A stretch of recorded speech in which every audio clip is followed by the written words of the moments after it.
that's one cultural difference, work side of cultural difference that people will see here when they will move. And even I felt that very strongly, that I'll say in other parts of the world, they use the term work-life balance.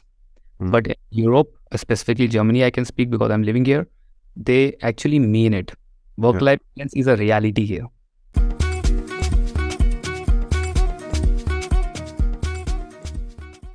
All right, welcome back everybody to the second part with my interview with Shekhar today. In the first part, Shekhar is a senior data scientist from India who recently relocated to Hamburg. Like recently, it's been 8 or 9 months already, but I say recently. In this first part of the interview, Shekhar shares some really, really great insights about the recruiting process for data scientists in Germany. So if you're interested about that, rewatch the first part of our interview. And today we want to talk more about how Shekhar settled in Germany, about his current job, and also about the job market for data scientists in Germany, maybe at the end. So welcome back, Shekhar. Great to have you. Thank you. Thank you to be here again. Thank you. Shekhar, maybe shortly introduce yourself quickly. Like who are you? What are you doing? Sure. So I'm a data scientist. I have more than 10 years of experience in the industry. I've worked for many companies. I've lived in India for quite some for a long time, but I've also lived in Singapore and London again for some time. But now I moved to Germany, in Hamburg specifically, and I'm working as a senior data and machine learning scientist here. And it's great to be in Hamburg and in Germany, to be very specific, because of a lot of things going around in Germany right now. The digitization scene in Germany is actually creating a lot of opportunities, and there's a lot of push from the government and the enterprises as well. So I think this is a very, very amazing times to be in Germany if you are a tech. I was told in our last interview you got an offer quite quickly. It took you, I think, for 4 or 6 weeks to get an offer from starting applying for you and then getting the offer. So you moved here last year in July, was it? And now you are here. So first of all, tell us, maybe we start with the job market. You know, there are a lot of opportunities. So what is it like to be a data scientist in Germany in this time? So how is work going? How's that, first of all? Yeah, like for me, like I was a data scientist in India for a consultancy, and then I was also part of a product-based company, but was working for clients. So one difference in my data science experience back in India was that I was working for clients. So it was small problem statements that we were solving, but not making it as a product, not making the solution as a product. Solving the problem, moving on to another client, solving the problem again, and maybe passing on the solution to the products team to productionize the idea. Here, right now, I'm working in a product-based company. We are building an AI solution for the market analytics domain.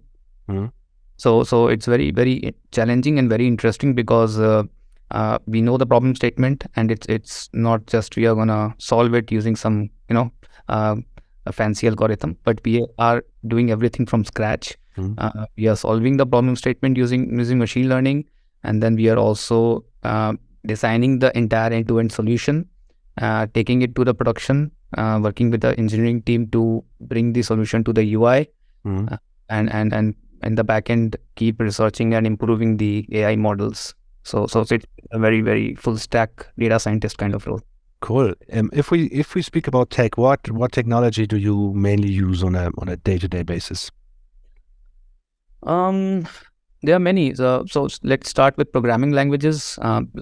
Most of our algorithms are written in Python.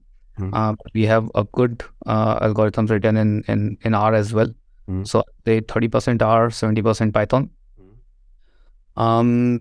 Then we have in terms of machine learning algorithms, we have models built using logistic regression, linear regression, then Bayesian models, and then within linear we have ridge and lasso regressions. So and then in terms of data engineering. I mean, I'm not part of data engineering team, but we work very closely. So we have Airbyte over there. Definitely everything is in Python. Then we have um, um, in terms of cloud, we have AWS. And then there is a local cloud vendor as well. So definitely cloud engineering and cloud knowledge is of utmost importance because we take our solutions to the cloud. Um, um, and then we have like Git. Definitely every company has to have Git. So we have Git as a source code management as well as DevOps practices. So yeah, a lot of technologies involved here. That's a lot. And I remember you've been working for those huge companies in India, multinational, and everybody knows the names. And now you're working for a quite small, medium-sized company in Hamburg. How was that?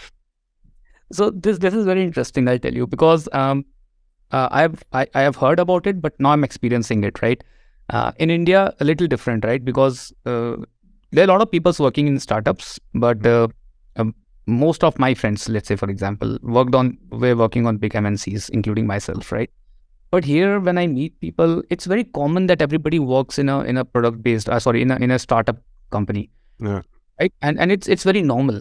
It's not like we have to appreciate a person that, oh wow, you're working in a startup. It's not like that.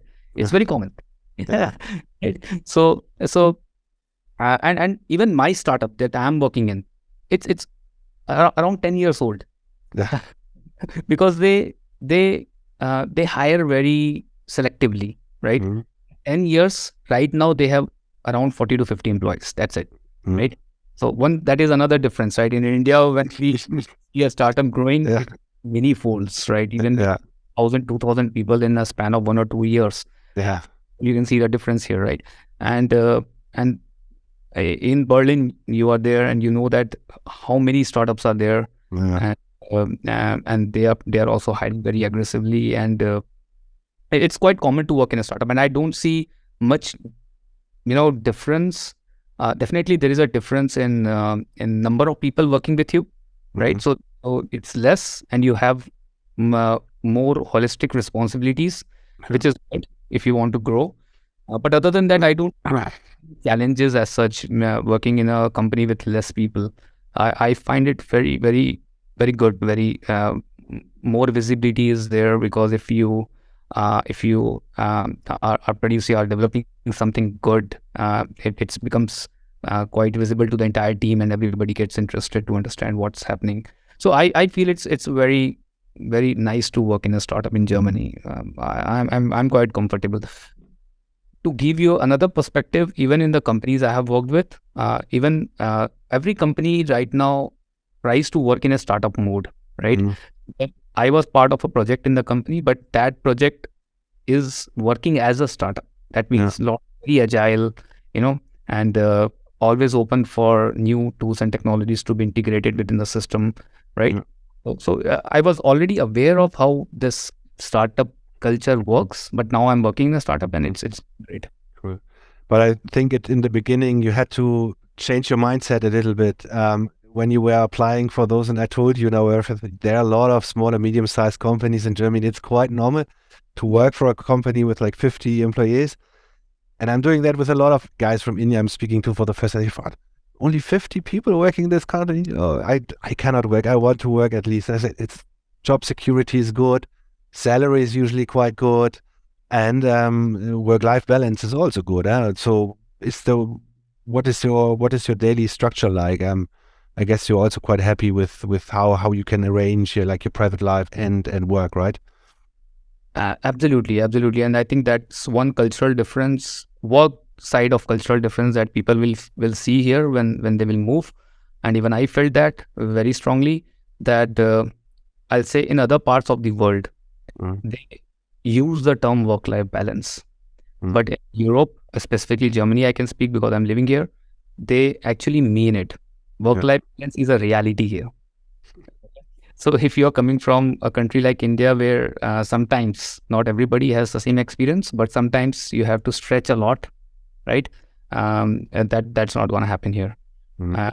And people neither like to stress, nor they like to pass on the stress. Yeah. I have to put it in this way, right? Um, so they have very clear distinction. They have managed to preserve this work culture so far, and I hope that will be preserved for a long time. The work-life balance kind of culture, right? Mm.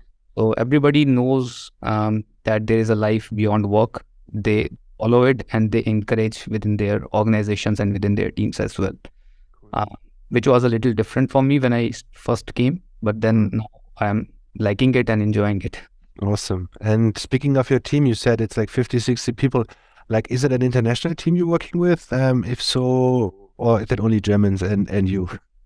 Okay. So legally, they are supposed to have people in Germany. Sorry, how to put it? I mean, they have to hire in Germany, not Germans, Germany. People have the flexibility to go back to their hometown Okay. Yeah. all the time and work from there. Even in Germany, not everybody is living in Hamburg. People are spread out in different parts of Germany. And it's not only Germans I'm working with. In my team, we are 3 Indians. Then we have one guy from Malaysia. We have some South Americans. We have North Americans, and then we have people from other parts of Europe, and from North Africa. Yeah. So it's an multi. So that's a really multicultural team. Yeah, multicultural team. Yeah. Awesome. And tell me a little bit, is there like you have to go to office or you can work from home at the moment? No, it's completely remote work. Since I am in Hamburg and my office is nearby, and I like to work from office, so I go there every day. But nobody is there. I am working alone, maybe everybody is working from house. Awesome, cool. And yeah, speaking about Hamburg, how was it to relocate to Hamburg? Like, how was the bureaucracy like? Was it challenging to come there? So tell us about that. So what are the first steps? Like, you came here, what were the first steps? You came in summer, that's good though. But before that, let me also tell you one interesting thing that happened to me. So when I got an offer from Berlin and Hamburg both, and that we were internally within my family, we were discussing what to select. Then I spoke to my mother. I told her that I have offer from Berlin and Hamburg. Then she said, you should go for Berlin. I said, why? Because when I tell others where you're working, they know Berlin. Nobody knows Hamburg. Yeah. So actually, I also didn't knew Hamburg before until I got the offer. But to be very honest, Hamburg is beautiful.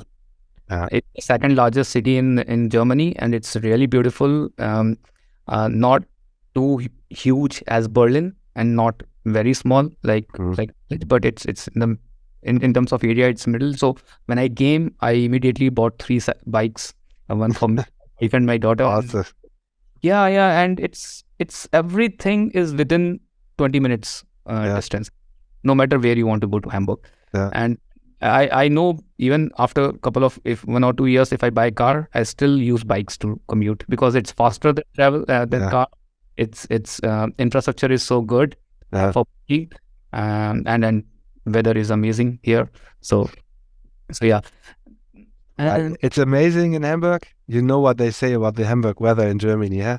I know. 3 different weathers in the same day. Hamburger Schiedwetter, they say. Because it rains a lot. That's why. Yeah, it rains a lot. It storms a lot. But also, I think for climate change is doing its good on Hamburg. It's getting warmer and nicer as well. Maybe I've not seen other parts of Germany, so I am loving the Hamburg right now. Yeah. Now coming to the important things that has to be done once you land in Germany, and there are many. There are many that has to be done, and definitely it's all government formalities. So you have to visit government offices, which we actually don't love to do in India, because in India government offices are not very pleasant place to be. But here what I felt is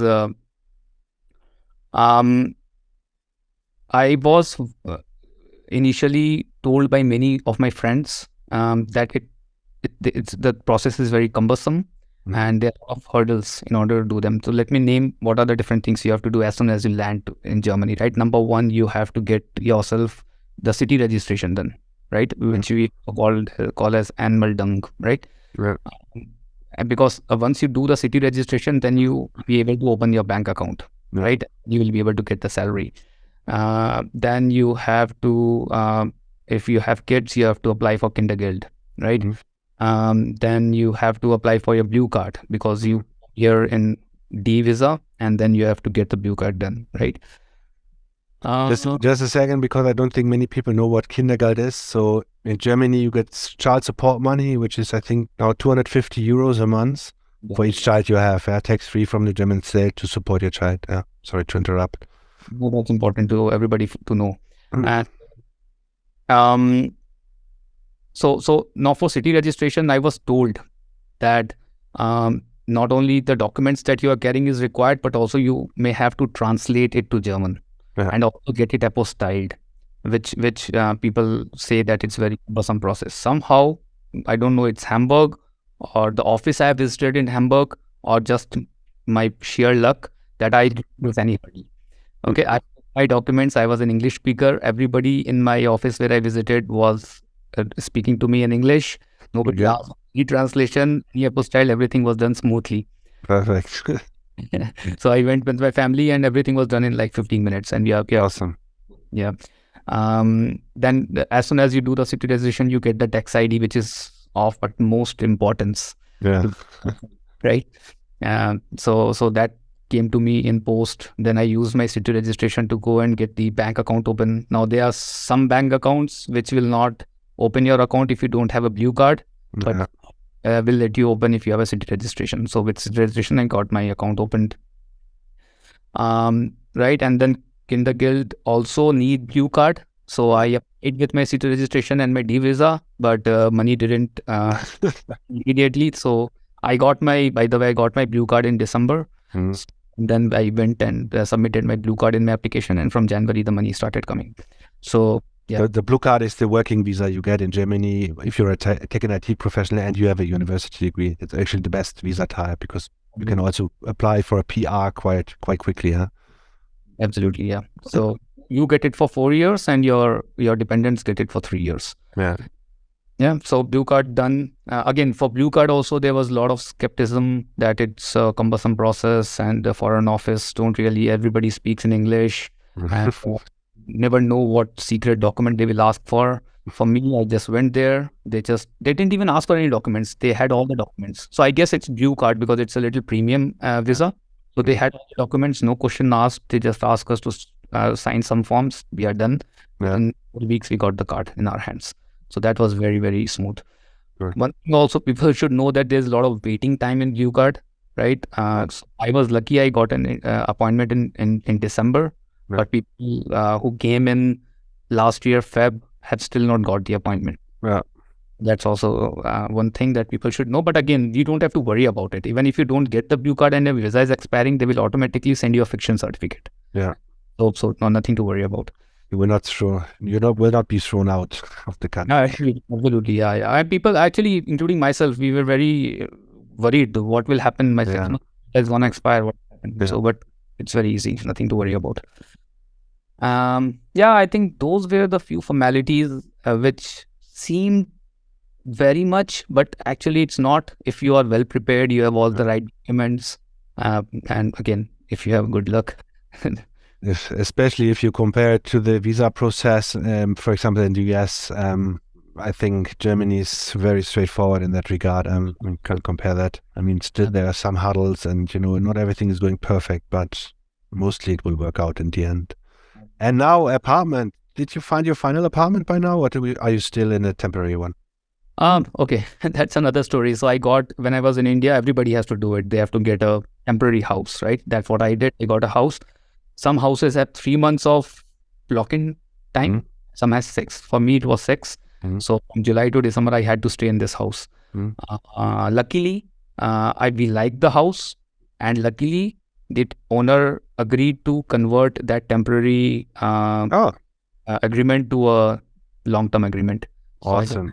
So I'm now staying in the same house. Oh, okay, awesome. That's really good news as well, because especially in Hamburg, sometimes it can be difficult with a family to find something. Huh? Perfect. That's really good. And what is next then? I mean, your first year is almost completed.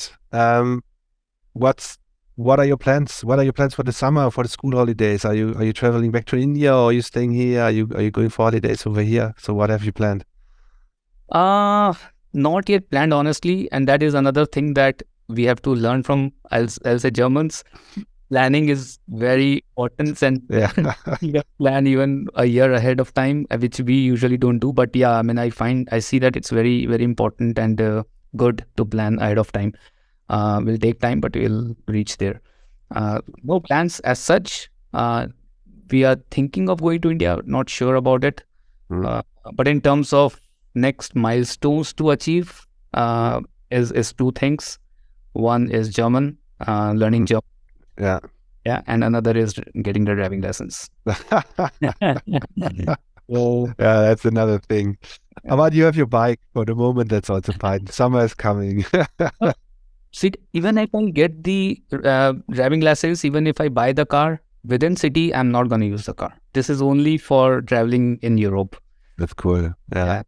And in terms of speaking German, you just told me before I call your daughter, like she's in second grade, you said. She started school a few months ago, and now she's already like speaking in German and stuff, right? I'll tell you, these are real challenges that we faced, and I'm sure everybody will face if they have.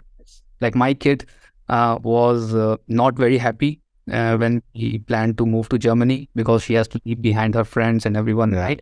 Yeah. And she came here. She was not able to commute with other kids. They were not able to communicate with other kids, and that's why she was not able to make good friendship and not really enjoying her time in school. But now it's already 4 months. It's only 4 months. Yeah. Now, whichever restaurant we visit or whichever cafe we visit, he orders for us. It's good in German within 4 to 5 months. Yeah. She's also having play dates with her German friends, and we realized that she speaks so well German when her friends came along, and for 4 to 5 hours they were just communicating. So that's awesome. Yeah. So it's like even her school teacher is very, very understanding and very helpful. So even though she knows English, but she made it a point that I'm not gonna speak in English with you. Awesome. So his kid will get that comfort zone. Yeah. I think that was one thing that helped her to learn the language so important, so fast. But and now, sorry.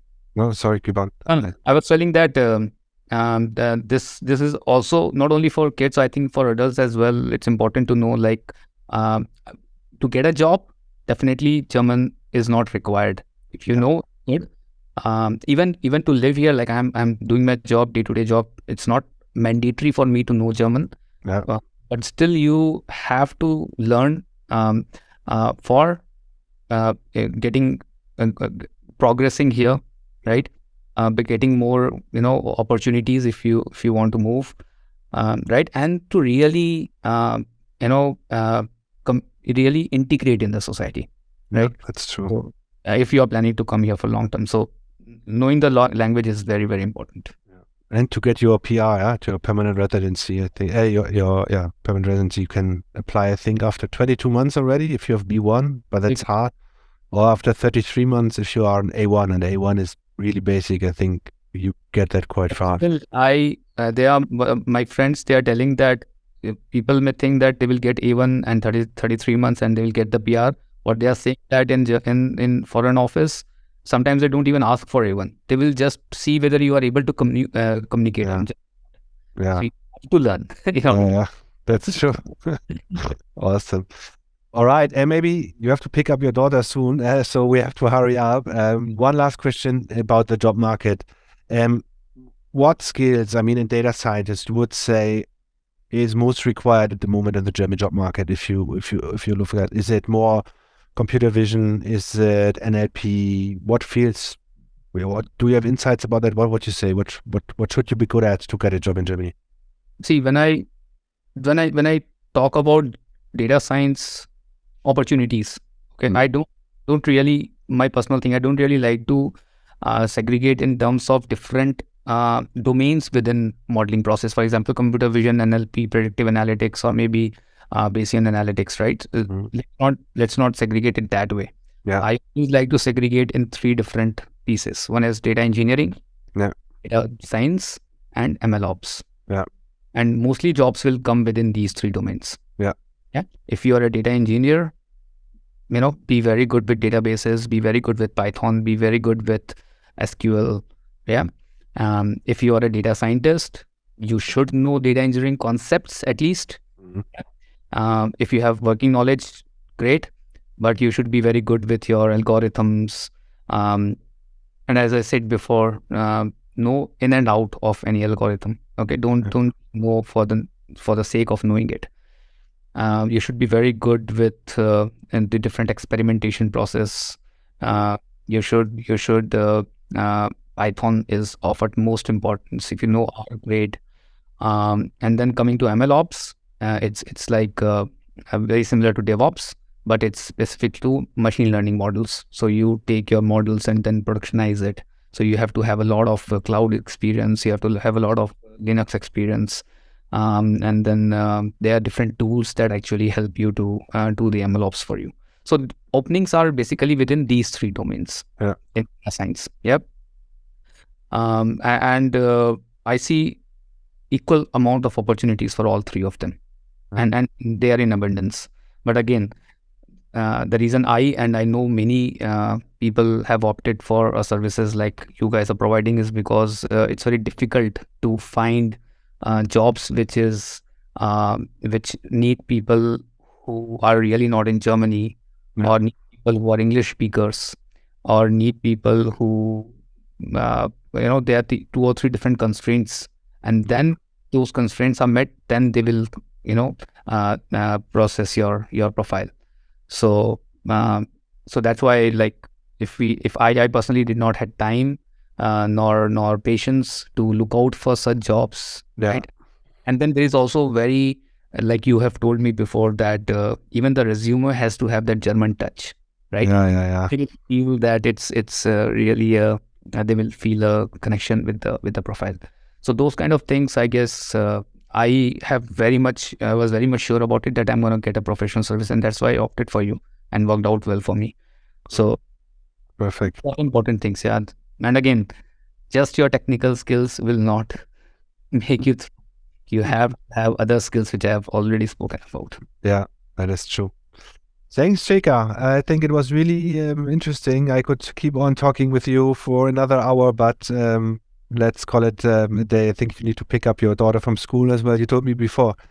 So we finish off today, and all I have to say is if you're also a data scientist, if you're working in tech and IT, if you're a software developer, a DevOps engineer, data engineer, and you're looking for a job in Germany, get in touch with us. Watch our 30 minutes training video, which you find below this video. If you find that interesting, book a get to know call.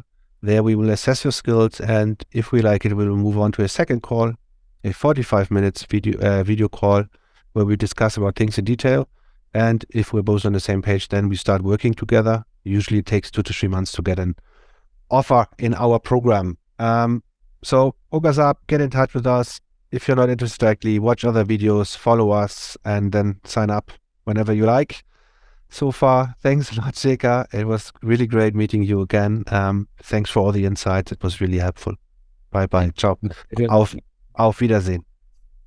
Bye-bye.